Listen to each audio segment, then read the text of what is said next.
Hi there. I'm joined today with Gary from Leading Risk. Now, Leading Risk provide insights into CDS price movements, and they've recently partnered up with us, so their data is available through our Markit Research Signals platform. So, Gary, can you please tell us a bit about yourself and kind of what signal that you're providing into our platform? Sure. Thanks, Simon.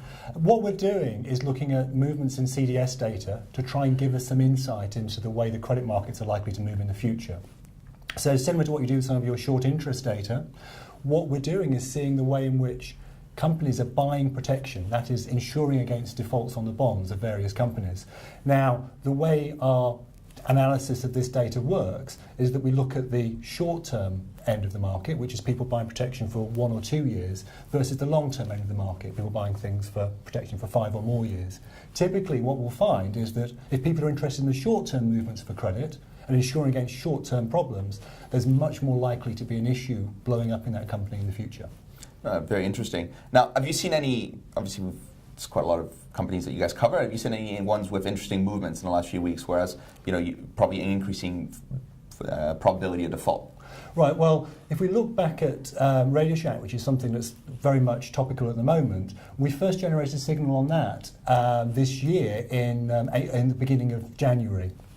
So what that was doing was demonstrating a relatively early signal. I mean, the company has been in distress for a little while, but back in January you could buy protection for maybe 15% annually, whereas you move forward through to March and today, the CDS spreads have really blown out, and there's really quite a serious chance that that company will default in the coming time.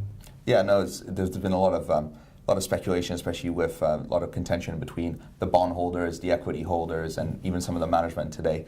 So they're announcing the results today, so we'll be definitely watching this one closely. And it's definitely something that we've seen as well on the short interest side. If you look at the equity, now obviously the market value is worth about $150 million, so it's quite a bit less than it would have been. It's down about 40% year to date, but pretty much trading at all-time low levels.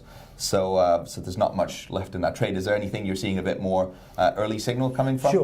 So if we look at the similar pattern of what was happening in RadioShack in January, we saw another signal in Sears. Now, in the beginning of April, that showed up as a similar kind of alert. The CDS at that level were trading, just over 10%, 12%, and an alert came up that basically said there's a similar pattern of trading at the short end of the CDS market. So that indicates that there could be trouble ahead at Sears, and we really have to just see whether that widening we've seen recently continues.